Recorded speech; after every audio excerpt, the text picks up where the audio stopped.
Oh, I tell you, I believe that men are here to grow themselves into the best good that they can be. At least this is what I want to do, and this is my belief that we are I'm supposed to grow to the best good that I can get to, and as I'm going there, becoming this, and when I become, if I ever become, this will just come out of the horn. So whatever that's going to be, that's what it will be. I'm not so much interested in trying to say what it's going to be. I don't know, but I just hope that everybody is half good. dead. Only bring good. Everybody avoids everybody. All over the place, in most situations, most all of the time. I know I'm one of those everybody. And to me, it is terrible. And so all I'm trying to do all the time is just to open people up so they can feel themselves and let themselves be open to somebody else. I always knew I could sing because I always did sing, but I just did it for my own pleasure or for Mom. I never knew I could make any money out of it. The trio with Mark and Sam, both Sams, was developed at Bennett. Played every week for a long time. And we developed that dialogue, and then we recorded. And that's what I do. That's what I do tomorrow. In a way which is so general that they can't possibly build on that. If they build on that, they're building on top of confusion and vagueness, and they can't possibly progress. I have to protect myself here. Yeah, because you're hitting home. This is my worst fault, is overplaying.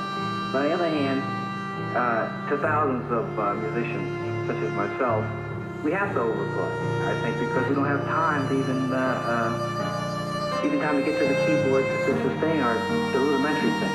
But the thing is, the point is, what are you satisfied with? In other words, it's better to do something simple, which is real, and it doesn't have to be, it can still be satisfactory, but it's something you can build on because you know what you're doing.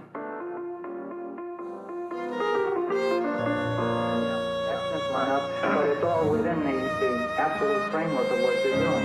Whereas if you try to approximate something which is very advanced and don't know what you're doing, then you can't build on it. That's the only point I'm making here. But again, I don't think you can just eliminate it because we find a certain excitement about this. It's an enjoyment. It's a certain kind of enjoyment, and I wouldn't stop playing. Oh, I think you could be too cautious. You could be cautious to the point where you never discover anything. I think you have to have a certain adventurous spirit.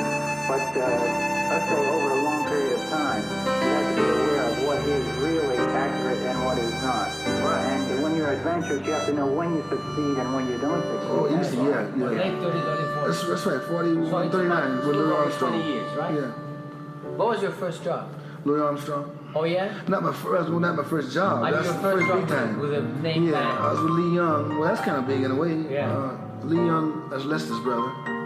And we was working at Club Alabama, and Louis Armstrong came in and liked me for some reason and asked me to join the band. I never knew what he meant.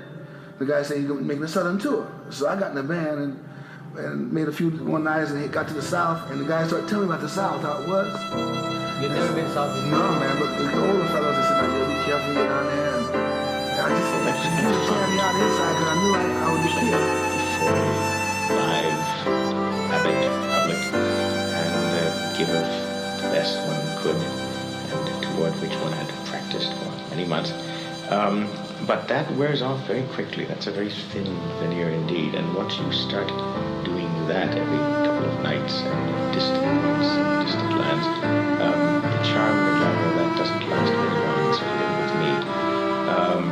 And I became not only thoroughly sick, but I began to feel that it was indeed very unproductive, that I was at best competing with myself. Once I'd begun to make recordings, the most that I could hope would be that my public statement would be as good as the equivalent recording of that work if I had in fact recorded it. And I often had, because one cheats in giving concerts. You don't explore very much new repertoire. You play the same old, tired pieces that you've tried out on your recorded public as well as on other publics.